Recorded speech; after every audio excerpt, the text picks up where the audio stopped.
let's just start talking at some point. And just say your name and then... hello, my name is Andre. This is Nick. Hello. Nick, introduce yourself. I'm Nick from the Netherlands, 26, and we are in Bali. And we are in Bali, yes. So you and I had the same experience with Burnout. We talked about that, and I wanted to make this video about your experience, my experience. We share like a couple of things. We already talked about it, and I want to particularly ask you for your point of view, because last time we said when you go through that kind of things, you believe that you're like the only one who struggles with that, and I find this very interesting and liberating at the same time, right? Because you feel like you're the only one struggle with that, but then you talk with people, and especially here in Bali, a lot of people who had this experience, they quit their job, they change everything, they come here, and it's like every second person you talk to has these struggles. So yeah, that's why I really am interested to have a conversation with you about. Can you tell me maybe how was it like first time when you experienced things like that? When did you first time realize that something was wrong or something wasn't right, and it was not from the outside world, but like it's actually affecting you in a way? It took me a long time actually. I was working on my business with my friend, and it was just a stressful, not very positive, a little bit toxic like business and like clients and stuff. We were just working our asses off for like bare minimum, which is like normal in a business, but we were not really happy, you know, and then we just kept on working more hours, partying, gaming, and like we couldn't like really take a rest or anything, and then just kept going, and at some point I was just partying like a whole weekend with two of my best friends, and it was a lot of fun, and then on Monday I just had like I had like blackouts, I couldn't see, I had crazy headaches, and like and then that kept on going for like a week. So I was at work and I just had like these black visions, and like I couldn't concentrate, crazy headaches when looking at screens and stuff, and that's when I realized like, holy shit, something is wrong, you know, I need to look at what this is. Like I didn't even know I was stressed. Let's say like that. And then later a lot of things happened, and I realized like as you said as well, like I became a totally different person. Like to the people around me, it was very different, and like it was very business orientated, like even in conversations, no, like less empathy, more strict to the point, and you know, all those things. Yeah. Was it you ignored the first symptoms, right? So you said the blackout and everything. Did you have a feeling like, okay, something is wrong now, I have to do more? Like I'm falling behind? Because for me I had a different situation. I didn't have my own business. I was an employee, and in the beginning I enjoyed what I was doing, and I really wanted to put all my energy in it, but then things changed, things fell apart also with COVID, and everything kind of changed it in the wrong way, and then I started to resist it. And the first time when I felt, like you said, also you don't know that you're stressed, right? Exactly. And I didn't feel overworked, and I wasn't overworked, but I was resisting it a lot, what I was doing. And then when I felt the first symptoms, that was like, or maybe like it affected my stomach, my digestion, and stuff like this. And eat less, sleep less. You thought it's a different kind of thing. It's a different kind of problem. It's not together, right? It doesn't have... I mean, for me, it was definitely correlated to my work and like what I was doing in my spare time, which was very a lot of impulses, you know, high intense gaming, partying, you know, and then working 70 hours a week, maybe more, just, you know, no rest, no moment to be with yourself and be de-stressed, you know, just keep on pushing and pushing every moment. But on what point did you then realize that, okay, that's not the way you have to go, you have to change, and it feels like you run in one direction as fast as possible, and then you have to stop, right? Yeah, you have running. to stop to take like a break at least, or like catch your breath. But I wouldn't stop running. And at some point, like when I had like these blackouts and the headaches, like I had to stop, you know, and I had to pause. But it took me from then to like actually taking big action towards healing myself took a long time as well, like 3-4 months, I think. Did you go to therapy? Yeah, then I went to like a burnout coach, and there was I wouldn't say like an intense package, but like twice a week meetings and like Zoom meetings and. It was online. It was partially online, but 2 times in real life, like in the forest, like 2 hours, and a lot of stuff together. But yeah, I really need to stop everything, stop working, Yeah.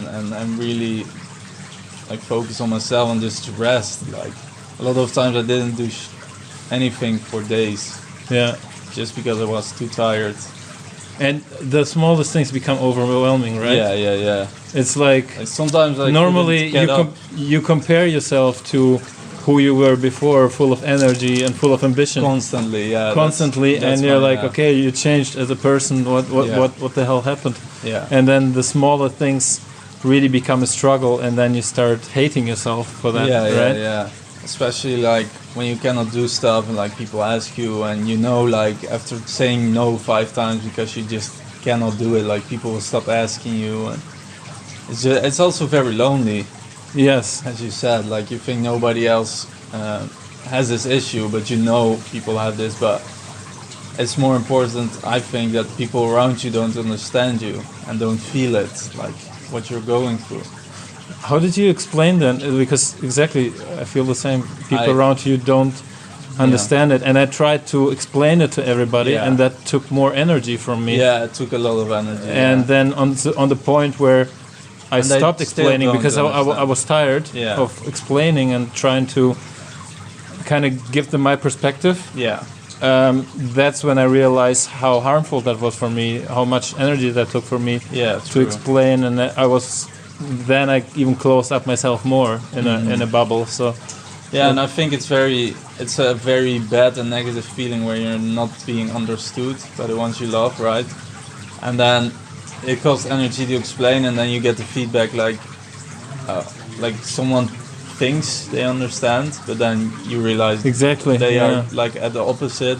It's just very sad to see, you know, because you put in this effort, and when your energy is that low, it's tough, And when you see like your mom or your brother, and they're like clueless what's going on inside of you. But also now, and for me it was like, oh, why don't they understand me? But at the same point, you don't understand yourself, right? True. So how can you really blame them for not understanding? I mean, it's a natural kind of mechanism or natural emotional reaction maybe, but do you now still... Are you upset now that people don't understand you? Because now I'm not anymore. I just stopped explaining the situation. Yeah, of course. We're healed now, you know, so you don't really have to explain. But I was pretty upset at that time. Yeah, I was pretty angry at like my family, and it drove a big wedge between us as well, and between one of me and my best friends as well. Like, because they cannot really do anything, but still you really want them to help you. And it's like this paradox, right? And I was upset because you said you fell behind in your job, and I felt like my family kind of left me there to die, and I don't want to like put them in a bad light, but that's how it felt, you know. You just I lay there. Totally get it. Yeah, you know, figure it out, but. Yeah, it was really tough emotionally, for sure. No, I totally get it. I had really similar situations, and the thing is, because it was through COVID, and then the thing when you give up, and then I really gave up. I barely left my bed anymore. I just went for food, and that was it. Like, True. normally you need a motivation for everything you do in life, and when the why disappears, like, what's the point? Exactly. Right? When the why disappears, like, what's the point of becoming successful in your career and everything, and what's the point of getting up in the morning? What's the point of anything? And then the scariest, not the scariest, but one of the scariest moments was like, the realization, I actually don't want to feel better anymore. Like, in a weird way, you enjoy the suffering, and you're just lying there in bed, and that is like, true. And a lot of people, like people that get burnout, they all have the same characteristics. Like, they can like kind of foresee people who can get it. Yeah, it's very character bound, kind of, and the people that get it also have this like kind of addiction to suffering, like to negative thoughts and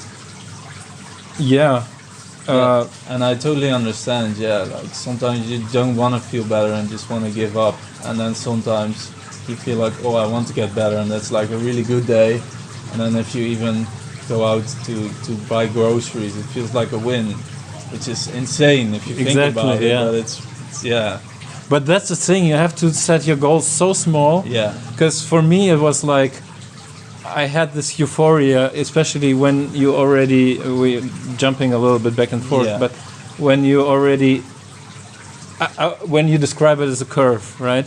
So the lowest point is like the lowest point is really low. It's really low. The high is a little bit high. And then you get a bit like a good day, and then you get this euphoria, and you're like, okay, I'm back now, I can do whatever I want now, and then you start doing things, and you use the euphoria with energy, and within seconds or minutes it goes away again, right?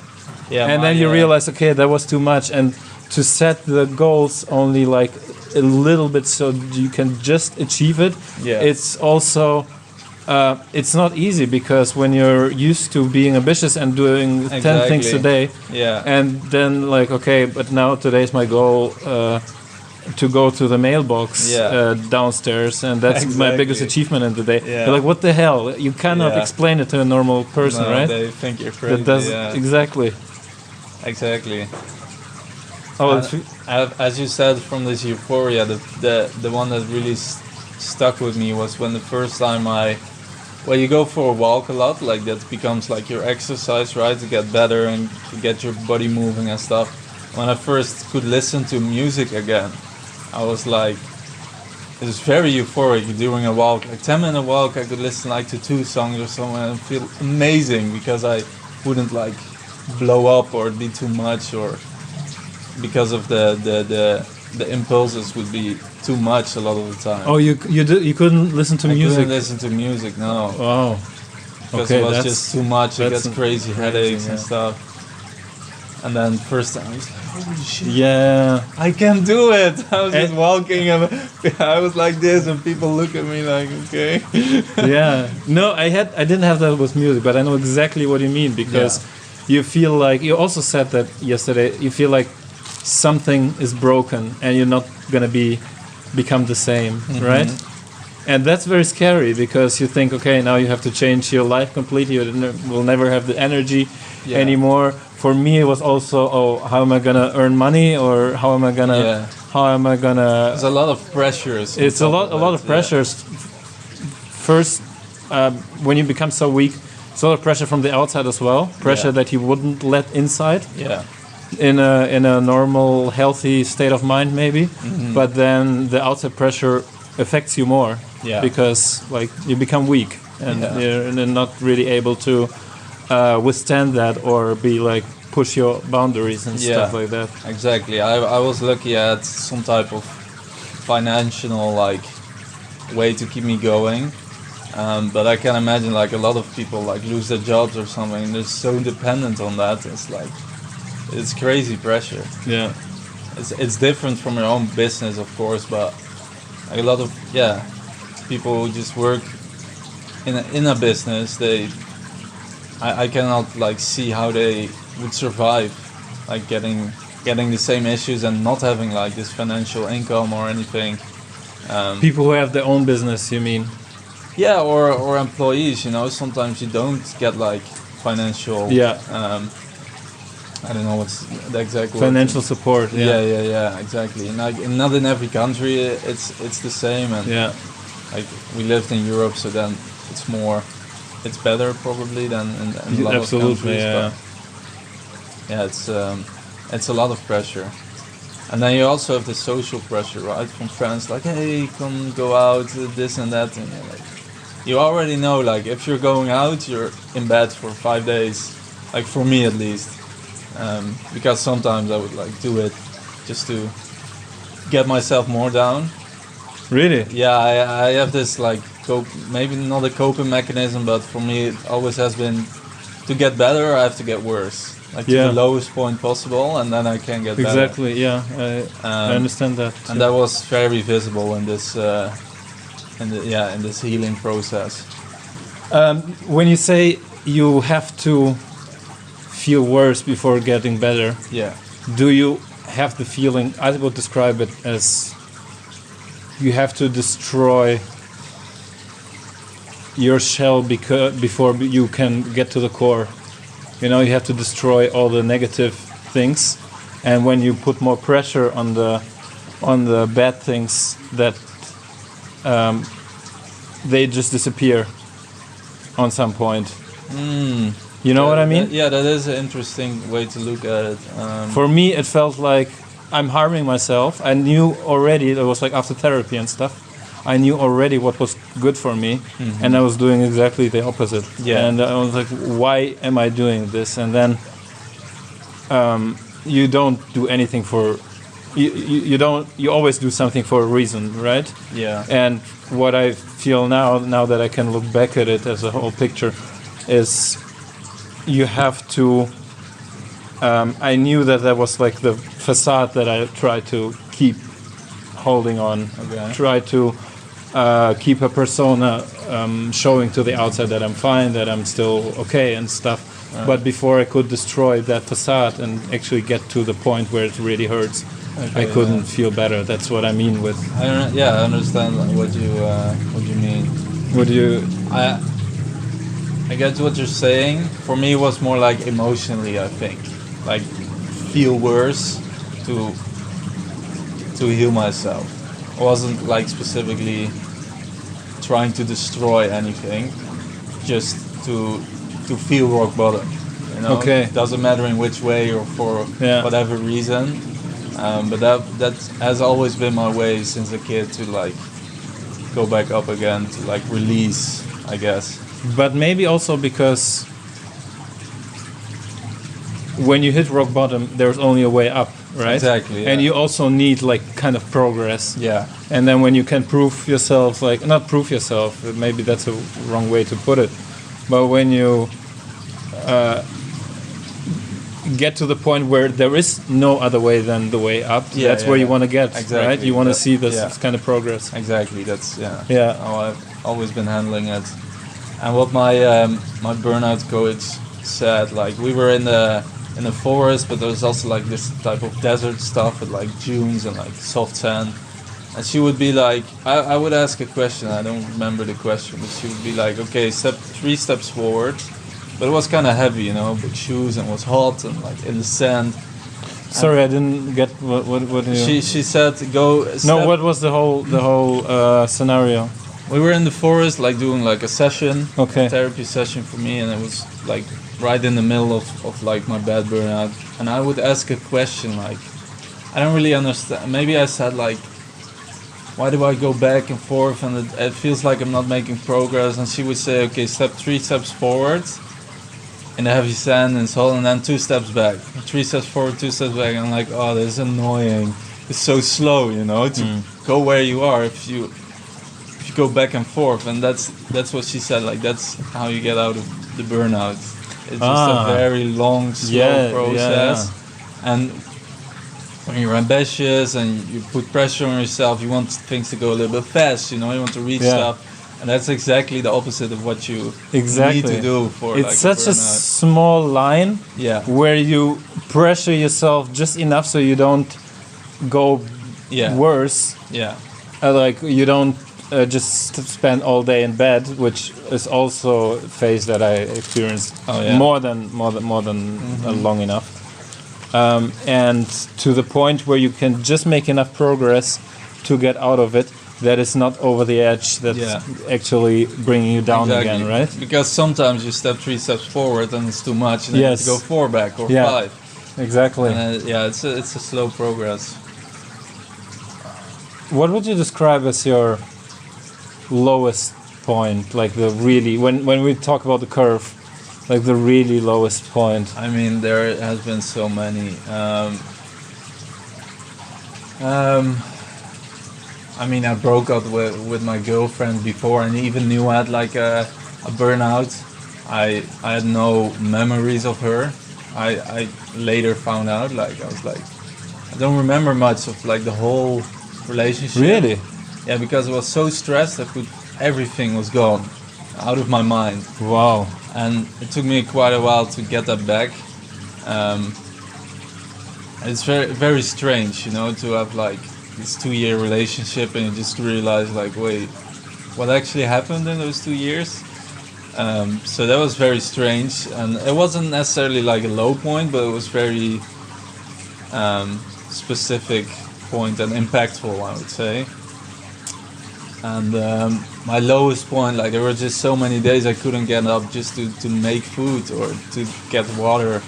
I would just be so low on energy and so exhausted and just devastated that I had to like text someone like or call a friend to convince me to get up or to come to my house and make some food or something, because it was just, there was nothing, you know. I felt like soulless almost. Wow, that's very interesting to me to hear, because when you say like the memory is missing of so many things, for me it was also like 2 years. It's very blurry. Yeah. And to get like to understand where your curve is of like mental health or something. Let's say 2 years ago you're like in a very good position, you're very good condition, and then there is just a real big gap, and you don't know what happened in this gap. It wasn't So really that's- like everything. It was just a relationship. Okay. Like I knew like vaguely, oh, we did something like this, or we went on like a holiday and stuff. But it was just with her because she was very important to me, and then I just blocked it out, you know, so I wouldn't like feel bad about it. Yeah. That I kind of probably fucked up or something, you know. It's just the way you look at it, and like everything else, I remembered that. Yeah. I just wanted to check if the mic is on. That would be sad. If it wasn't That would on. be sad. Yeah. Yeah. For me, it was two particular moments. It was one, like I told you before, I had to destroy the facade before I could get to the real point. That was really and important. to realize what the facade is and how much of my life is actually me that I'm living. It was like the lowest point, because I thought every time I had to, when I was lying in bed all the time and couldn't get myself up, I thought I have to go through it, to force myself. Yeah. But then when I couldn't fight it anymore, like this resistance, it was just becoming too much, because on some point it was a particular day or like 1 or 2 days and I couldn't fight it anymore. I'm like, okay, that becomes too much, that becomes too heavy. I can't fight it anymore, I give up. And that moment, the moment of giving up for me was like, I accept to become crazy. Like there was like a resistance to fall back that I was always resist still. Yeah. But this falling back is exactly what I needed to neutralize myself. And that's when I realized, oh, healing doesn't go through force. Healing comes from the inside. And that's when I realized, okay, for the first time I saw the way to go to become my old self again, to become the old me again. So that was one point. And the other point was like, it was really strange and scary. It was when I was also lying in bed and felt like shit. And then on some point I'm like, I actually understand why people commit suicide. It was not a like emotional thing, oh, I'm going to kill myself, or anything, but I actually understand it. The realization. And the realization. And I'm like, holy shit, how could I ever get to the point where I have these thoughts, you know? Yeah, but I think it's a good place. It's not a great place to go, obviously, but it's good that you understand. Because it probably, like, there is no life without death, right? And Exactly. if you understand, like, oh, I can see why people go in this direction, want to kill themselves, can also make you see why it's worth living and getting better. I absolutely agree with you. Yeah. But during that time, I already saw my mind became the enemy in my depression and in all the phase. Yeah. And I was like, okay, especially in that moment, I was like, okay, I cannot trust my mind anymore because whatever it tells me, like I made the wrong decisions or I harmed myself in a way that like I didn't do what therapy told me or what I knew I should be doing. And then I get to the point where I understand it, so I'm like, okay, how much further is it gonna go? Yeah. And that was very scary for me. I was like, okay, whatever my mind tells me anymore. Yeah, you know, like trust having it. voices in your head or whatever, and then whatever your mind tells you, you cannot believe that. You cannot go there anymore. And so this is like a forbidden area. Not forbidden area, but I was scared that it would go further, and I was like, okay, I'm just watching it, what's happening. Yeah. And that also kind of created a distance Yeah. where it didn't get further. That was like one of the lowest things. That's a thing my therapist like said a lot of times, like look from a distance at your thoughts instead of believing them right away. Because you think it's you, but it's not. Yeah. Which is weird. But yeah, that's a little bit how the mind works sometimes. But it's very interesting. And what did you do when like, did you ask for help as well in that situation? When that? Well, that was when I was already in therapy and stuff. So I was in the middle of the process already, and I already felt like, oh, some days are better, some days are not. But then that's when I realized the 6 months that I've been to therapy, they were good, but internally, like Nothing your therapist happened. tells you what to do, but you have to go there yourself, right? Yeah, so internally, I was tried to repair the facade. Right. And for me, it was like that was actually going the wrong way. Yeah, I was going the wrong way. Yeah. So actually, that's when I realized, nope, that was the wrong way, and now I will take as much time as I need to really properly heal myself and not do anything else before. And that's also when I went back to bed. I took my phone, but I didn't resist it from there anymore. So I was just like spending 2 weeks in bed, scrolling through my phone. Fuck it, do whatever, and be like, okay, that's just how it is now. And then I naturally started to come out of it. By Which myself. is super weird if you think about it. It is. It is what you need to do, and like, if people, and it's also like the thoughts of like, if people could see me now, 2 weeks in bed on my phone, it's like you would feel so sad. I know, right? And then you'll be like, fuck it, I need this, and you know it internally that you need it, because also I think what you were saying, like giving up, is what a lot of people do before they like found God or spirituality, and I became way closer to God during my burnout than I was ever before, and I don't know, it made a lot of sense to like give up to. You think you give up in life, but you maybe give up like to a higher power to like give permission to get healed instead of doing it yourself. But when you hold yourself, so what I described as a facade that you build up, is just an idea or a perception of yourself that you present to the outside world. And when you hold yourself to an idea, giving up becomes like, feels like dying for you, right? Yeah, you have to. It's like you have to die to get back there. Yeah, and that facade, like I didn't really have it like that, but a lot of times, it wasn't me as well, in the sense that it was like a kid version of myself. I don't know if you had this in therapy as well. Absolutely, Like, yeah. your kid inside you is like crying or angry, and you would like react in a way. And that was something I never thought about. And then when I was talking about with my coach, like it made a lot of sense. But it was really hard to connect with that little kid inside of you, at least for me. Did you at the end? Yeah, it took a while, and I would connect at some points, but not like easily. Like I have to get really down or like really get in this crazy state of mind with like some sort of meditation or exercise or anything. And now it's way easier. Yeah. But like there's such a distance, right, between that kid and you, even though it's always there. Exactly. It's very And strange. you resist it because you don't want to become wanna be like the grown you up, want to be you the wanna grown be a up, man, and then yeah. you resist it. And the way I dealt with this kid that you say was like, shut up, Yeah, go back to go your back, room, go fuck back to off. your room, Yeah. whatever, until you realize no, maybe a hug But it's actually you. would be better. Yeah. Like you would. Why And would you the- talk to yourself like that? Exactly. The more you resist it, the more Yeah. it gets you down. And then when you realize, okay, maybe a hug would be better, or actually understand it. And I had to. I really like that you just mentioned the kid.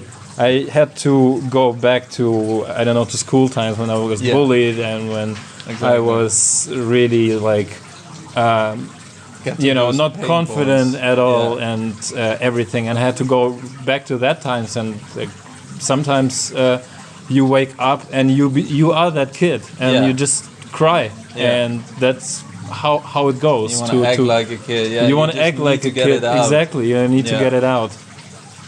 Damn, it's It's very strange. it's very strange because we're grown up men, and Yeah. we're talking about like being kids. crybaby. And even, being not really crybabies, a and kid, I yeah. never could have imagined that because I was interested in like spirituality and all these things. Yeah.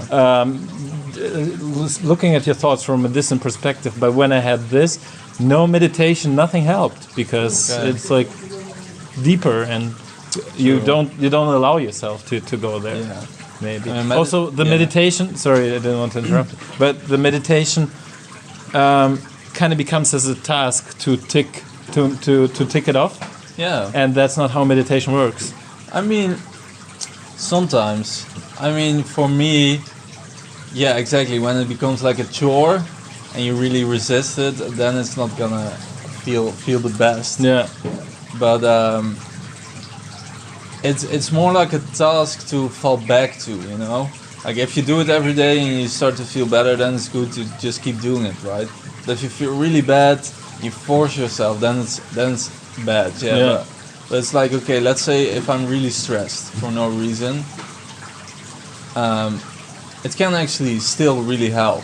It just takes a little bit more longer to get into it, is what I realized, because a lot of times I would do like 7 minutes, 8 minutes meditation, and then when I'm like super stressed, I need like 15, because the first 10 minutes I need to get in the proper state of Yeah. mind, and then those last 5 minutes feel like bliss. But you don't want to go through those 10 minutes Yeah. to get there, but sometimes you have to. How long did it all take you? Like when we see the curve, Yeah. How long did it take you to get down, stay there, and then go up? Like roughly, I don't know. Yeah. It's always hard to tell this. It is kind of very thing. hard to tell, but I don't know, man. It felt like there were multiple curves, right? Yeah. Like you have like a 2-year time period. That's how long it like took me from 0 to 90%, I'd say, or 85%. And then those last 10-15% just take 3 more years. But Exactly. that's yeah. but that's okay, you know. It's like you had the worst part. But there's like these curves, and then there's this big curve, and then there's like in between, which is weird, but that's a little bit how it feels to me. And that obviously just one big curve, and like the first half was just the worst. Like terrible. And then you have daily curves, you know, it's so hard to explain actually. It's like the stock market. It's going like when you zoom in, Yeah. the daily curves go like this. Exactly. And then sometimes you feel like, especially for me, it was always like you have a realization in therapy or something, like you wake up and you're like, oh, what the guy said 6 months ago, now actually Yeah, makes it arrived. sense. Yeah. It arrived there, and Yeah. now it makes sense. Yeah. And you get so euphoric about it, so you have an up. Yeah. And it felt like with this up, like a pipe where there's a lot of water flow through. Yeah. And what is it called? Calcium? Yeah. Like a pipe that is like closed Yeah. up. And then a piece of this calcium just goes through, so you have like Breaks, more yeah. water flow. Yeah, like explosion. It's like an explosion. Yeah, yeah. But this euphoria also gets you up, and then it gets really you down. Yeah, because then gets the you water down flows after out that. and it empties and then it starts dripping. Yes, exactly. Yeah. And it's funny because you say that. Like for me, a lot of times I would like read a book and have that moment. Like I would read a book and it said like, treat yourself today as you would treat your